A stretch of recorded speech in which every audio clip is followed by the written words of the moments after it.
வணக்கம். இன்னைக்கு நம்ம பார்க்க போகிறது பார்த்தீங்கன்னா எல்லாருக்குமே ரொம்ப பிடிச்ச முட்டை சாதம் எப்படி செய்யறது அப்படின்னு தான் பார்க்க போகிறோம். வாங்க எப்படி செய்யறதுன்னு பார்க்கலாம்.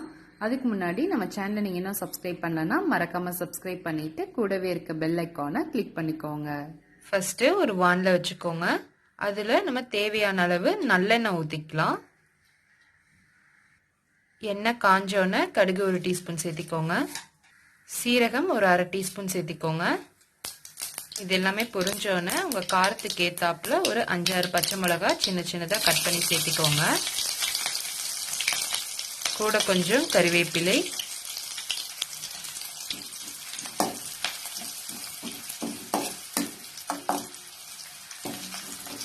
இது கூட 2 பெரிய வெங்காயம் நம்ம கட் பண்ணி வச்சிருக்கோம், அதையும் கூட சேர்த்திடலாம்.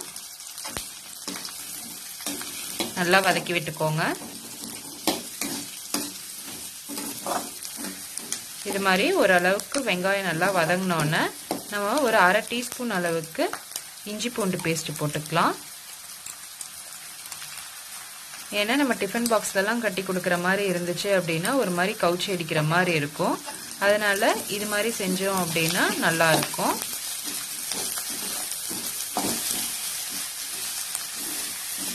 இந்த ஸ்டேஜில் ஒரு 1/2 டீஸ்பூன் அளவுக்கு சீரகத்தூள் சேர்த்திக்கோங்க. 1 டீஸ்பூன் பெப்பர் போட்டுக்கோங்க. ஒரு 1/4 டீஸ்பூன் கரம் மசாலா. இது எல்லாத்தையும் நல்லா கலந்து விட்டுக்கோங்க.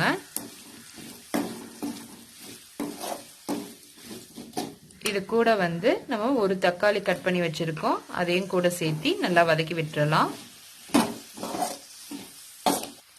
உங்ககிட்ட குடமிளகா இருந்தால் குடமிளகா கூட கொஞ்சம் சேர்த்திக்கலாம், நல்லா இருக்கும். இப்போ இது எல்லாத்தையும் போட்டு நல்லா வதக்கி விட்டுருங்க.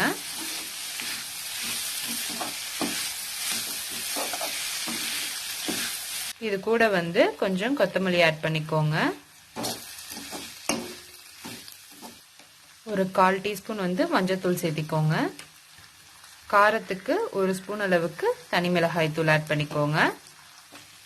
இது எல்லாத்தையும் நல்லா கலந்து விட்டுக்கோங்க.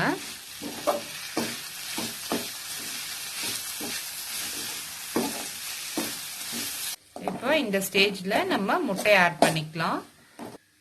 இதில் நம்ம ஒரு 6 முட்டை உடைச்சி வச்சுருக்கோம். இதில் தேவையான அளவு நீங்கள் உப்பு போட்டுக்கோங்க. அடுத்தது கொஞ்சம் கவுச்சி அடிக்காமல் இருக்கிறதுக்காக லைட்டாக மஞ்சத்தூள், கொஞ்சம் பெப்பர் ஆட் பண்ணிக்கோங்க. இது அப்படியே நல்லா கலந்து விட்டுருங்க. நல்லா கலந்துட்டு நம்ம அது கூட ஆட் பண்ணிடலாம்.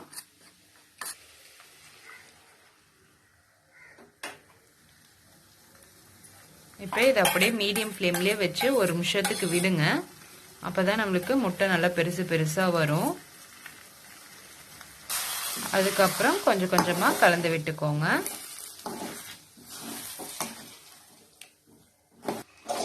இது மாதிரி எல்லாமே நல்லா பொரிஞ்சோன்னே நம்ம சாப்பாடு ஆட் பண்ணிக்கலாம். இப்போ சாப்பாடு நல்லா உதிரியாக இருக்க மாதிரி செஞ்சு எடுத்துக்கோங்க. செஞ்சு எடுத்து இதில் ஆட் பண்ணிக்கோங்க.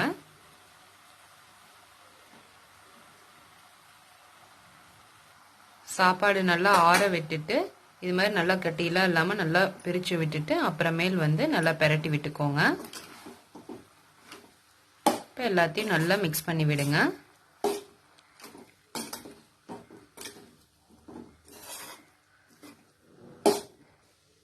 இது மாதிரி நல்லா பெரட்டி விட்டுட்டு இது கூட கொஞ்சம் 1 டீஸ்பூன் அளவுக்கு பெப்பர் தூள் ஆட் பண்ணிக்கோங்க. கொஞ்சம் மேலால கொத்தமல்லி ஆட் பண்ணிக்கோங்க. இது எல்லாத்தையும் நல்லா பெரட்டி விட்டுருங்க. அவ்வளோதான். இப்போ ரொம்பவே சூப்பரான டேஸ்டான முட்டை சாதம் ரெடி ஆயிருச்சு. இது மாதிரி நீங்களும் ட்ரை பண்ணி பாருங்க. ட்ரை பண்ணி பார்த்துட்டு எப்படி இருக்குன்னு கமெண்ட்ஸில் சொல்லுங்க. மறக்காம நம்ம சேனலை சப்ஸ்கிரைப் பண்ணிக்கோங்க.